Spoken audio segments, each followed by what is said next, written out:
Hello, people of YouTube land. Hello to those that are part of Ted's Discord. Hello to the people who follow Ted and I on Twitch. And hello to whomever is listening to this on Spotify or wherever else we decide to put this on. I'm Traductus. And I'm Ted. And this is the Movie Review podcast, where we take a director's filmography and review each movie one by one and go over the background info of it. Afterwards, Ted gives a brief description of the plot, and we talk about what we liked and disliked about the movie. Then afterwards, we rank the movies in the filmography.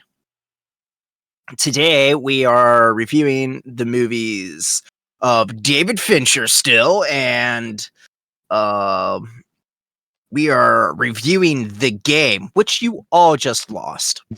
God damn it. How many times are we gonna fucking do that? Released on theaters September 12th, 1997. The budget of The Game, which, by the way, you still lost. Jesus fucking again. Christ.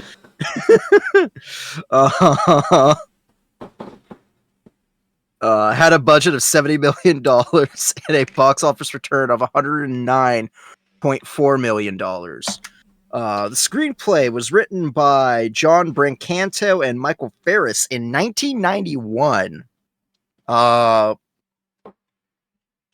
And the project got picked up by MGM, who gave it to a subsidiary, Propaganda Films, with Kyle MacLachlan and Bridget Fonda cast in the lead roles.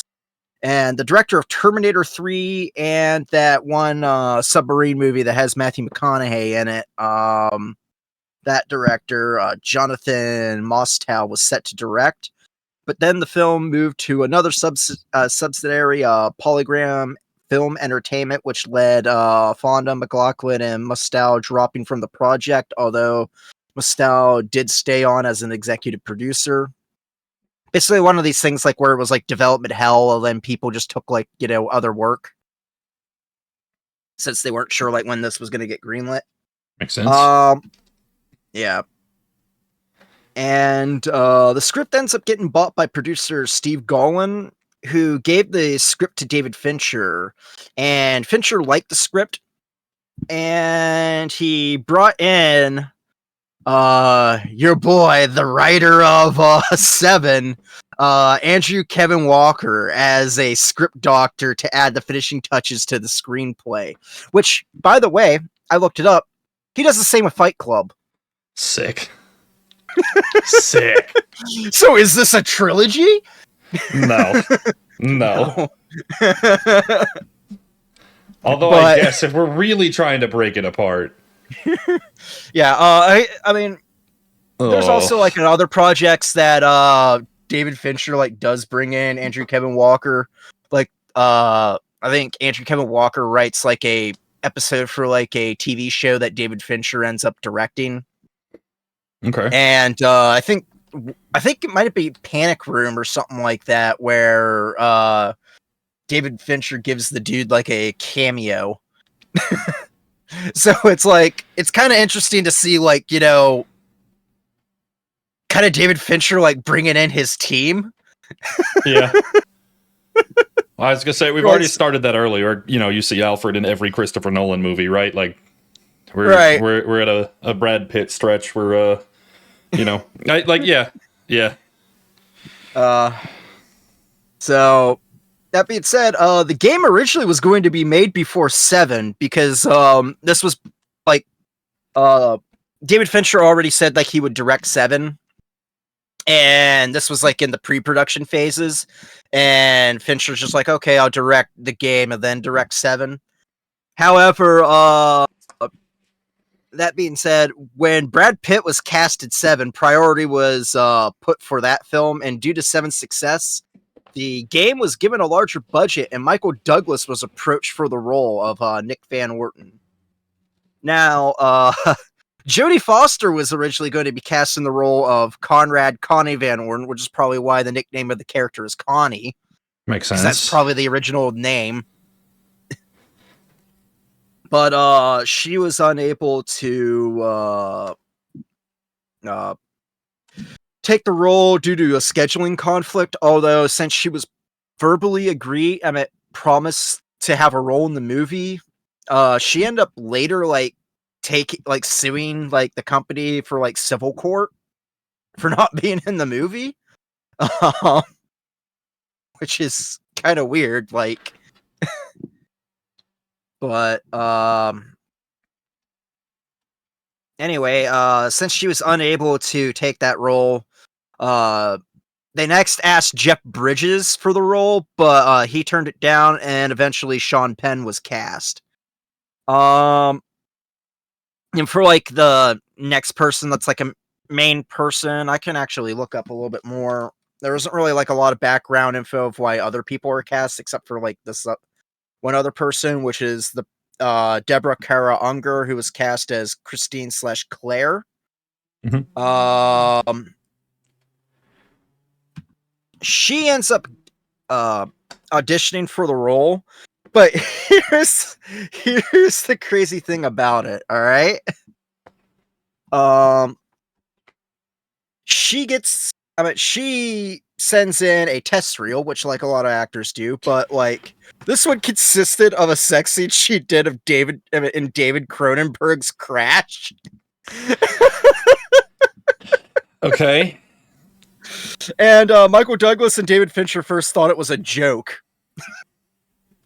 And then they actually ended up meeting her and found out that she was actually a dead serious and was actually a really good actor. And then they gave her the role. David Fincher explained that he felt this movie was about the loss of control, and the purpose of the game was to take your greatest fear and put it close to your face and say, "You're still alive. It's all right." That being said, David Fincher doesn't hate this movie, but he definitely thinks it was kind of a mistake to do it because he felt like the problem with the movie was that it's just full throttle 100% of the time. So he doesn't enjoy it like he does his other movies that he did, but he doesn't disown it like he did Alien 3. Fair. But who's other people in the cast that's... I mean, I feel like we hit the big ones. Oh, there we go. James Robert Rebhorn's in it as Jim Feingold. But there's a lot of people in this that you would. It's hey, it's that guy. Yeah. There's a lot of that in this movie, so it's a cast full of that guy. Yeah. Yeah. And that being said, I think it's good for likes and dislikes. Well, plot. Yeah. Essentially. Plot. God damn it. So essentially, you follow this investment banker who's kind of uptight and kind of a prick. His brother meets him for his birthday, and he says, "Call this company. They play a game with you, and it's different for everybody. You have no idea what's happening." He does this big long test, an arrogant investment banker prick, and then his life just kind of gets sent through the ringer. You have no idea what's a part of the game and what the company's doing. You have no idea what isn't real. Every time you think you know what is or isn't real, you still don't know. Yeah, man. It's the most intense ARG ever. Yeah. Yeah. And what I mean by that, I don't mean Pokemon Go augmented reality games. I mean the scary internet conspiracy theory alternate reality games that Yeah. Yeah, it's a lot. It's a lot. I feel like this is a great place to just jump into likes and dislikes, because I think the most obvious like that's going to be on both of our lists is the way that you never have any idea what's happening. I'm going to spoil the ending here, right? So part of his game is that he breaks into the headquarters of the company that runs this game, right? And he ends up shooting his brother and jumping off the roof. Right. And then at the bottom of the, as he's jumped off this multiple story building, he lands on a crash pad they used for stunts. And even they were even planning on his suicide. Right. You have no idea through any part of this what is or isn't the game until the big reveal at the end. And even then you're still a little bit hesitant. It's something, man. And I think that's the biggest is that you have no idea what details are variable, what details are under control. I very much appreciate the randomness, the confusion, the suspense of the whole thing. Yeah, and what's crazy about this is that I think this actually leads to like the origin of alternate reality games, which is crazy because I thought like Ong's Hat, which is typically considered like the first alternate reality game, was like released before this, and that might have influenced this movie. But no, like Ong's Hat was first started in like a paper in New Jersey in 1999. So, like, holy shit, this creates a whole new freaking genre. Yeah. I think in terms of cinematography, I think that there are a lot of really great pieces about this movie. Camera work was notably phenomenal. We still see that same kind of Fincher trope where the setting doesn't matter unless it's supposed to matter. Everything feels like it fits. You're in the right place at the right time, but they're not creating a distraction of it, right? And knowing that, the crazy thing is that it seems like almost every little thing means something. Well, and even when it doesn't, you think it might because of that, like, because of the way that the game works, right? I think the way that, like, they integrate characters into certain scenes is very good. Most notably when they reintroduce Connie for a second time and he's having a fucking panicked freak out is still a part of the game. Like, even that's all scripted, but it all seems very viable. And when they bring characters into you, it feels like they are impactful always. There's nobody in this that just feels meaningless, which is great. Yeah, and also the world building and stuff like that within the fucking game itself. Like, it's almost kind of like it is kind of like a, not just like a actual like alternate reality game, but like, shall we say, like, you know how like D&D campaigns, you can like go like wander away from the plot and miss certain puzzles and stuff? Yeah. Like, that happens in this movie. Like, to some extent, and it's all, but it's still all accounted for, right? Yeah. They're not taking over his life. He still has to live his real life around the game. And it just, even the characters that are part of like the main plot, as he's firing that one boss that's working overseas, right? Like, or in a different branch, right? It's a thing that he panics about the game, even though the dude had no idea what the game was, and it helped turn into a sale for him at work, right? Like, yeah, there's just so much in this that is everything's accounted for.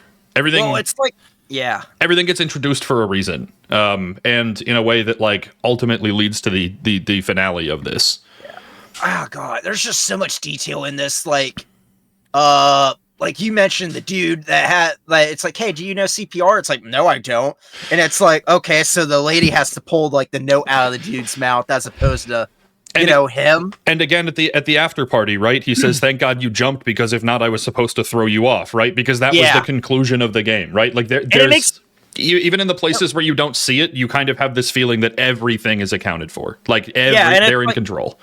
It's like you have to figure out what the keys go to, and then all of a sudden he gets a crank. And then he kind of realizes that, because like his car gets like a flat tire, but then he like doesn't bring the crank with him, and realizes that the crank's for like the taxi window, the scissor jack, or the taxi, or the taxi window, It's pretty incredible, and even as they're starting to give him that reveal right at the climax of the movie, she's telling him all the times that he was in danger, that he was in fact safe, right? Like, even the stuff that they don't show you needs accountability still has accountability, and they do a good job at demonstrating that to you in ways that are subtle, instead of like jerking off on themselves, right? Like, they're not like, look how good we could have done this. Like, it's a very much a throwaway line to calm him down, and like the whole thing just works. And thinking of like influence, like, are you aware of like the video game Majestic? No. It was like a alternate reality game that was actually, I think, released on PC. And what was crazy is that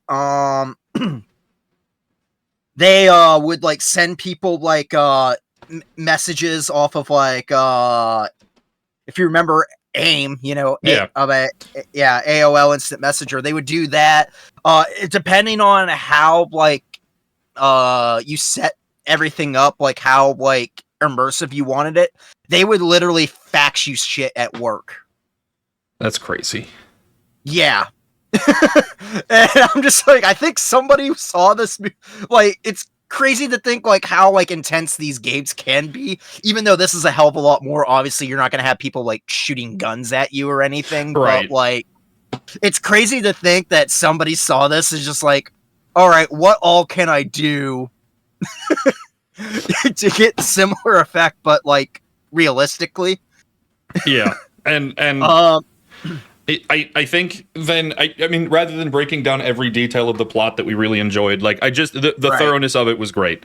To the cinematography, the camera work was phenomenal. In the scenes where he's drugged, they do a fun like camera shake and distortion. Right, they're putting the camera in the right place. The lighting's always good. Like the film direction of this movie was what we expect from Fincher at this point. 3 movies in, this was still terrific. Yeah.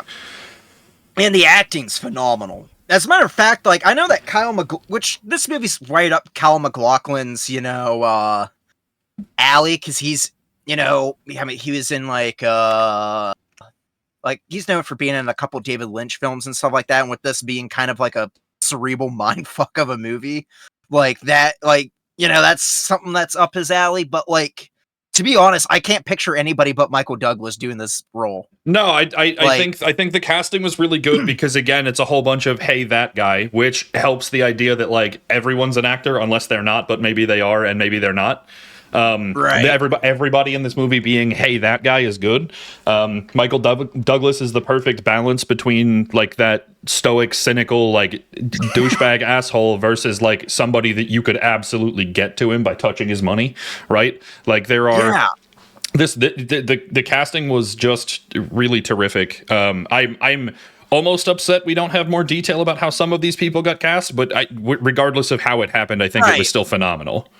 Oh, like in the range. Not saying that there aren't many like actors that could really go through like this range of emotions, but like it's crazy like how like Michael Douglas can go through like stoic asshole cynicism and just be sarcastic to the point where he's just like super freaking paranoid throughout the entire thing and just basically falls apart. It's like watching this movie just makes you just go, I keep forgetting that he's actually like a really good actor for as many times as he gets typecasted, Yeah. I want to break into dislike, Stallman, unless you've got anything else, because I think the list is longer, but I think that they're much smaller. I think we can go into dislikes, but I do have a theory about like what exactly the game is, and it kind of comes with like David Fincher's thing, like how it's set up. Well, so I kind of want to break into that. I think my biggest dislike is the idea that like this movie is not something that you can recreate, not something you can sequel, and I feel like they missed an opportunity to expand the universe of it a little bit. They say pretty specifically that the game is designed for everybody, that everybody gets a different experience, right? And as you've seen that Connie goes through the whole thing, right? Obviously, the things that he goes through, not being an investment banker, like he said, I was naked on a beach in Thailand as I started my game, right? Like, I think that you never get to see anybody else's game, right? Which makes it hard to suspend the belief that this is a company that does this and it's a craft. It's not a place that you can add a sequel necessarily, because once you know that everything is calculated, you can't just follow a different story and tell yourself it's going to be something different. But you also don't get to see that world building of how does this affect anybody else, instead of just the whole world decided to fuck with Michael Douglas for a week. And I think the movie loses a little credibility there. Oh, I do have to say the ending with the shirt. Yeah. The fucking shirt was... Yeah. Yeah.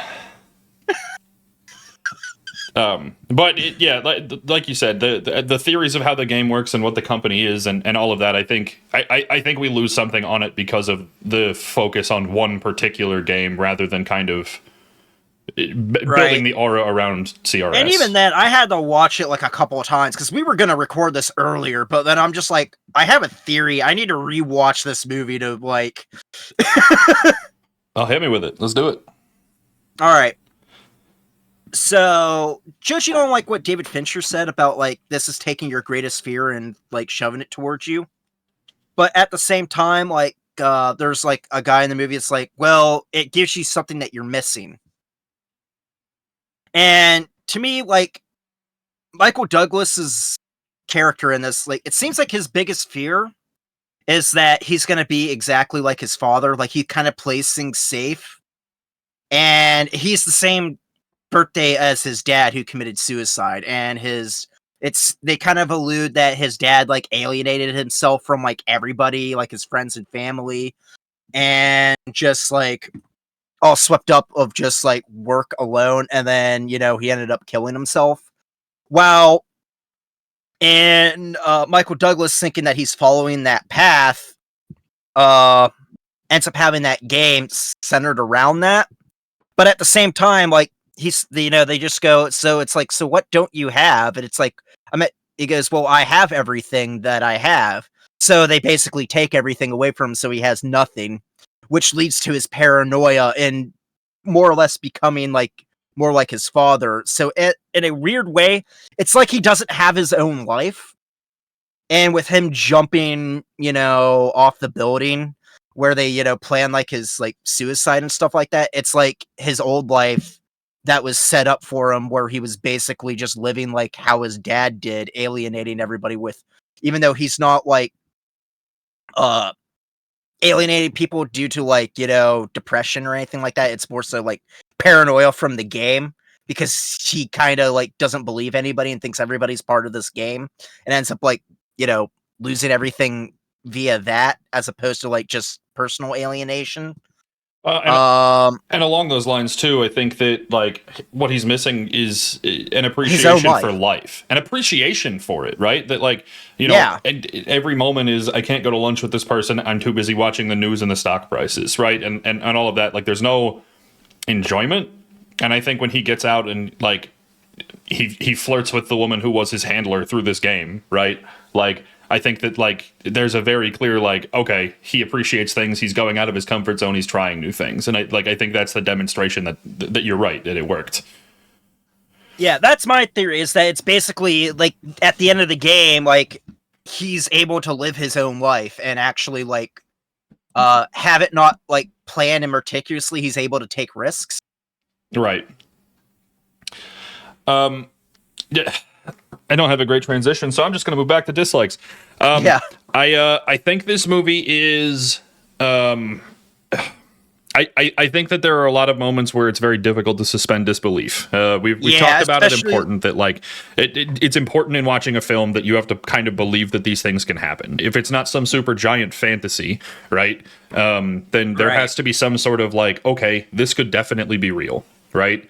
There's a lot of crazy action scenes where you're just like, I don't buy it unless like this company's so big that they actually own the town, because of like they wreck a hotel room. There's like people like shooting blanks and everything at Michael Douglas. So like, and it's like not even like like pistols or anything like that. This is like fully automatic freaking weapons. Like, how are the cops not called? I was gonna say, they are, but like, I think, but still, like, how are cops that are not part of the game? Not brought in. That's what I'm saying. I think there are three big places for me that it stands out that it's kind of like something you can't believe, right? The first is, like you said, like several moments where like even a concerned neighbor would call the cops, right? Like, right. Yeah, okay. You can't put all of them on the payroll. It just doesn't work, right? I think that we already discussed the ending, jumping off the roof and onto the crash pad, right? When you said that, I just thought of like Elon Musk going challenge accepted. I just like they're on a fucking skyscraper, right? He could have chosen any direction to walk off of this building, and he happens to walk right to where they set up the crash pad. Like, there's no way to know him that well.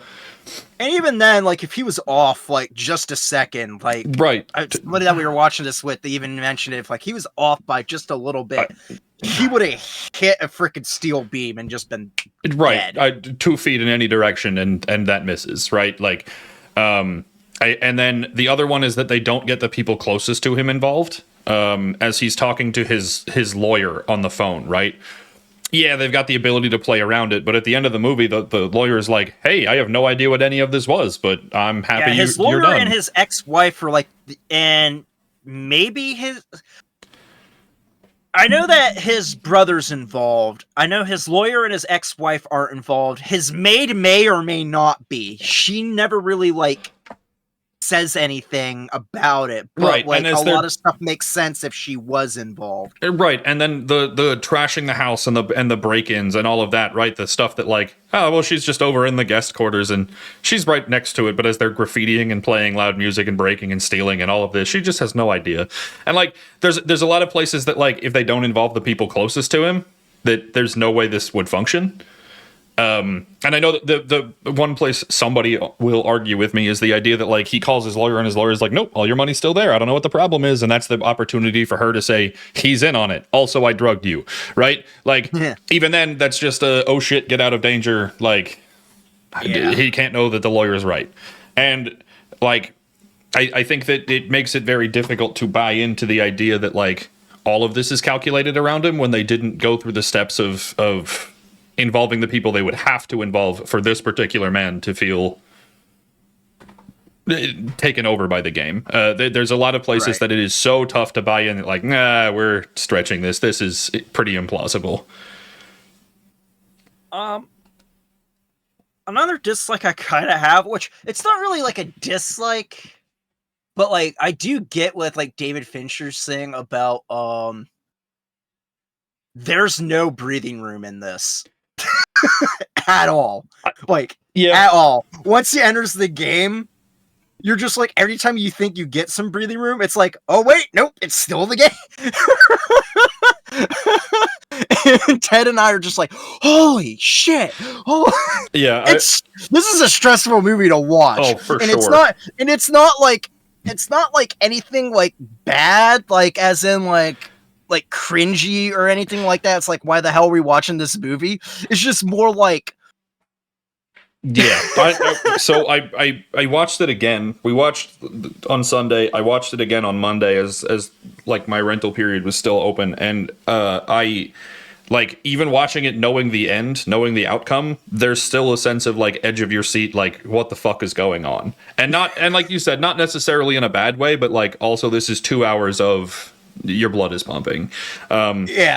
And I think that like, don't watch this if you have heart problems or like or you have like, you know, strokes in your genealogy. Yeah, I think that the one thing that suspense leads to is that they get to like, I don't want to say be lazy, but they get to cut some corners. We're back to chasing ghosts, and we're back to finding places that like there isn't going to be an answer. Even when he's out of the game and they give him the whole big reveal, there's still no conclusion that says he's definitely done. Then it also leads to some vague situations where everybody's just like, oh yeah, it's the game, tee-hee, and they don't tell you anything.